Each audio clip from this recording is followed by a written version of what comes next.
tonight, what went wrong? The horrific moment of burnout at the Red Centre Nats almost turned deadly. The world braces for conflict as North Korea appears ready to launch another missile. Darwin's new Lord Mayor hits the ground running as his predecessor ponders what next. The star, the dodgy licence and the shock driving record. Paul Ennie pleads guilty in court. And TV's Night at Nights to get its biggest makeover yet. But not everyone's happy. This is 9 News with Johnathan Uptin. Good evening. A victim of the Red Centre Nats burnout that went horribly wrong says he and his friends don't blame the driver as authorities launch a major investigation. Amateur video captured the horrific moment. Fuel caught fire and sprayed into the crowd, injuring 14 people. Incredibly, though, there are no plans to shut down the event. A front row seat to the chaos at the Red Centre Nats. Georgie Chumley, 9 News. A man accused of transporting half a kilo of methamphetamine from southeast Queensland to Darwin in the roof of a car has pleaded not guilty in the Supreme Court. Konstantinos Kantoranakis has been charged with 1 count of possession and 4 counts of supplies spanning between December 2015 to July 2016. More than 30 witnesses are likely to be called during the trial, which is expected to run for up to 4 weeks. The circus has to stop. That's the message from the opposition leader after he finally proved he is not a dual citizen. Bill Shorten tabled evidence he renounced his British citizenship after former Prime Minister Tony Abbott demanded he show it or shut up. Labor says it's all a distraction from the crisis engulfing the government. He's not turned up to work. Running to work this morning. At the end of the week, he'll be running the country. Konvatskalis will propose a free parking period in Darwin's CBD as one of his first acts as Lord Mayor. Today, the former Labor minister was officially declared the winner, while his predecessor was enjoying her first day off. Still decked out in her signature colour, it'll take some getting used to being just another ratepayer. Kathleen Gazzola, 9 News. The former federal member for Solomon, Natasha Griggs, will become the first female administrator for Christmas and Cocos Islands. The ex-MP was rumoured to be joining One Nation earlier this year after a falling out with her former party, the Country Liberals. Well, no one believed me when I said my political career was over, and so I guess now we can put that to bed. I'm not a member of any political party. I'm not standing at the next federal election. I'm going to be living on Christmas Island. Situated 3,000 kilometres from Darwin, the islands are home to around 2,500 residents. Returning now to the crisis surrounding North Korea and their missile capability, political reporter Fiona Whelan is in Canberra tonight and joins us now live. Fiona, what's been the response to the rogue country back home? Jono, the Prime Minister has condemned North Korea's conduct, describing it as dangerous and reckless. He says conflict on the Korean Peninsula would be a disaster for the region and the world. Defence Minister Marise Payne will head to South Korea for talks on Wednesday. Fiona in Canberra, thank you for the update. It's a popular swimming spot for many, but Bitter Springs had a not-so-welcome visitor today. It might be a little hard to see, but once you do, it's hard not to see the large freshwater crocodile through the clear water. Parks and Wildlife says the springs will stay closed until all practical steps have been taken to capture and remove the animal. Amy Culpitt joins us now with a look at today's weather. Amy, it was a muggy morning in the city. It was a warm and sticky start to the week, Jono. The humidity was in the 90s for much of the early morning, making it feel a few degrees hotter than it actually was. It did become drier and hotter as the day wore on, a top of 33 degrees in the city today. That followed a very warm night, temperatures only getting down to 23 degrees, and that was at 3 o'clock this morning. That's nothing compared to the rural area, though. Temperatures topped 37.4 degrees, and that was inland just before 4 o'clock this afternoon. Overnight, it didn't get below 20, while the humidity was as high as 96% at 7:30 this morning. Jono, I'll be back shortly with the full forecast for your working week.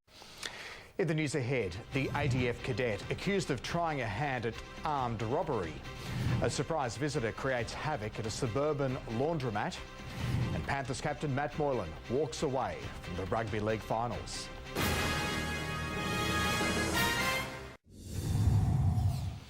An 18-year-old soldier who took part in the hold-up of a bank inside the Richmond Air Base in New South Wales says she regrets disgracing her uniform. The teenager has admitted she took part in the get-rich-quick plot, but claims it was because she mixed with the wrong crowd. She promised to honour and serve, a hero to some, now villain to others. Henry's back now with more sport, and Storm skipper Cameron Smith will break a record in the first week of the finals. Jono, he'll surpass Darren Lockyer as the game's record holder. We'll have more on that next. Plus, Mad Monday made that bit harder for the Bulldogs. How will they cover the loss of James Graham? Patrick Dangerfield prepares for Game 200 as his chase for the ultimate glory hits new heights. And Daniel Ricciardo puts in the drive of his life to rocket up the grid from 16th position.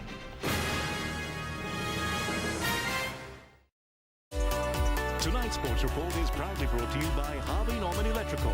Shop with confidence. Shop online and collect from the store.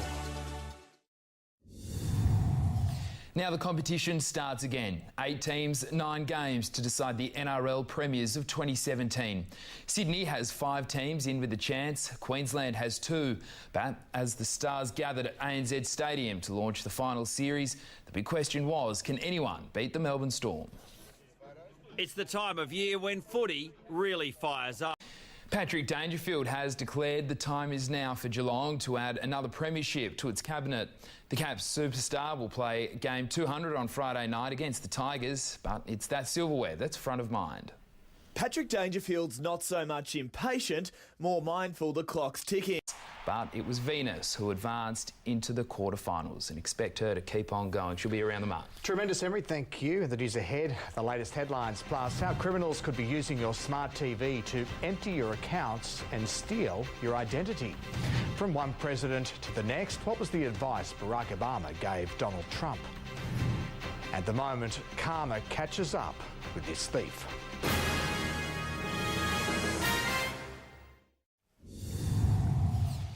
Returning now to our top stories, the Territory government says it has no plans to shut down the Red Centre Nats, despite an horrific accident that injured more than a dozen people.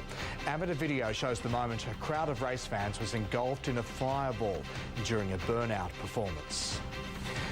A man has pleaded not guilty to transporting half a kilogram of methamphetamine from southeast Queensland to Darwin in the roof of a car. And South Korea believes North Korea is getting ready to launch another ballistic missile less than 24 hours after it tested a possible hydrogen bomb. Our Prime Minister has condemned their conduct, describing it as dangerous and reckless.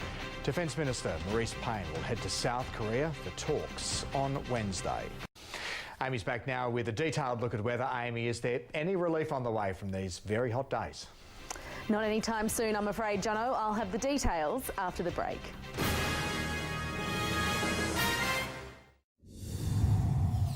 The skies were blue and there was a bit of breeze about in Darwin today, but that did little to alleviate those hot temperatures. Outside in the city right now, it's 29 degrees. Humidity is sitting at 50%.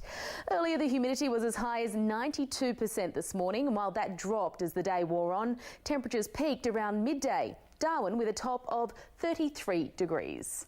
An absolute scorcher in the rural area today, temperatures as high as 37 degrees after only dropping to 20 overnight. Humidity right up there this morning as well, 72% at 9 a.m. It was sunny across the Territory today, a hot one in Katherine, 37 degrees after the overnight low there of 19. That's better than it was in the Red Centre, Yulara dropping to just 1.9 degrees at 7 o'clock this morning. It did warm up to a pretty great day with a top of 24. Winter is brutal in the south at the moment. Temperatures to range between 2 and 10 in Hobart and Canberra, and not much better in Melbourne. Brisbane, the pick of the bunch, sunny with a top of 27 degrees. Back in the Territory, another hot one for Katherine with a top of 36. A very different story in the Alice. A cold night down to 3 degrees, with early morning frost also expected, reaching a top of 23 degrees in the daytime. On the harbour, seas less than a metre, variable winds becoming north to northeasterly, 10 to 15 knots in the middle of the day. Just 3 daytime tides tomorrow at 6.6 metre high before sunrise, dropping to just over 2 metres after midday before rising again at around 5:45. Sun will set at 6:42. If you're lucky enough to be wetting a line tomorrow, there's reports of barramundi at the Kakadu Billabongs, golden snapper going well off Dundee or closer to the city. You can try the Harbour Rex for jewfish. After 20 years living in the Territory, David Beck caught his first long-tailed tuna at Dundee. What a great photo and an awesome catch. David, you win our catch of the day and the 9 News prize pack. No relief for the rural area tomorrow, top of 37 degrees expected once again. And there's a severe fire danger warning for areas between Darwin and Adelaide River.